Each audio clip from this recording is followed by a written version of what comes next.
Silence falls over Paradise, as though the city is holding its breath. Then you hear it, the ringing of a distant bell, the waving of banners, and cheers of victory. After a short and bloody conflict, the dust has finally begun to settle. There is an absence in your thoughts where Sapadal dwelled. Once, the god of the living lands would have flinched at this rare moment of tranquility.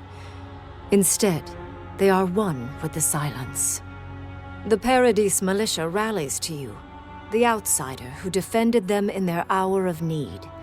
Whatever happens next, you have won their confidence. You take a moment to reflect on the calm. Not so long ago, you arrived at these shores on a simple errand, which turned out to be anything but simple. The dream scourge is over, and the island has been cleansed of plague. A time of healing and mourning follows. People look to you for answers about the source of the affliction. You tell them the truth, how the origin of the plague has been destroyed, put out of its misery, and leave it at that. Thanks to you, the living lands has escaped Adiran oppression. The free settlements unite under a common banner and begin the fraught process of negotiating new traditions and values. The Empire withdraws. The frontier remains wild, but not for long. For the rebels of Paradise, this is not a victory they can share. Fearing your wrath, they retreat deeper into the wilderness, taking their secrets and ideals with them. The refugees of Emerald Stair find a cold welcome in the city of Paradise. Animancy is frowned upon, but their knowledge of agriculture is highly valued. The first bountiful harvest improves relations. The ashes of Fior Messiverno continue to smolder. Scavengers avoid the ruins, fearful of spirits unleashed by animancy gone awry. The once promising city is nothing but a cautionary tale. For the people of Shatterscarp, independence is bittersweet. Those who cannot withstand the grief inflicted by Ringgrim's spell leave the settlements, vanishing into the wilderness. Those who remain find themselves forced to cooperate with others, often begrudgingly. With so many dead, the need to stave off hunger outweighs any distaste for certain trading partners.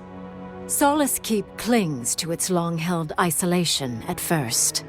But after mourning her friend Kostya, Mihala reluctantly deigns to open the doors of the fortress. Some dwarves greet newcomers with glee. Others still mutter darkly about outsiders. Mihala flounders in her earliest negotiations with the rest of the living lands, but slowly learns compromise. She develops a taste for Valian sweets.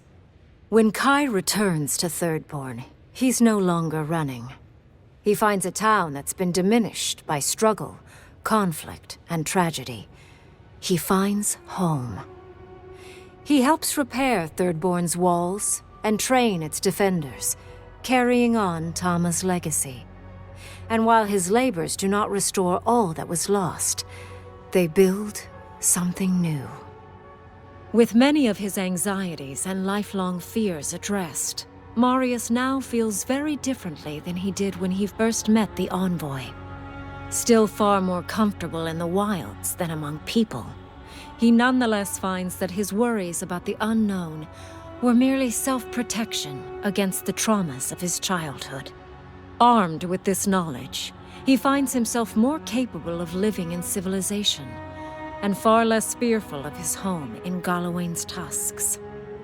While he never regains his former place as a warden of Solace, he spends his time traveling between Solace and Thirdborn, acting as a stubborn ambassador between the two.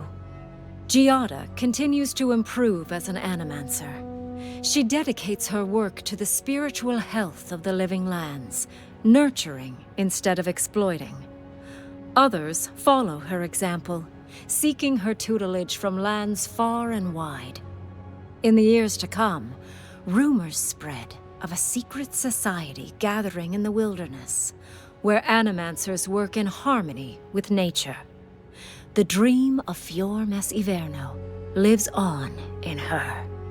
In a past life, Yatsley was given a task: protect the history and knowledge of the godless. Now, many lifetimes later, she continues upholding that oath. She moves into the library in the garden, spending her days poring over the clay tablets there. But not even the letters from, and rare visit to, her lover help ease the loneliness that fills her days. Alone in your thoughts, you feel endless opportunities stretching out before you. This is the freedom Sapadol never had. You promise to cherish it. The sounds of celebration pull you out of reverie. Many are waiting to greet you with open arms. You take a moment to catch your breath and savor it, because everything is about to change.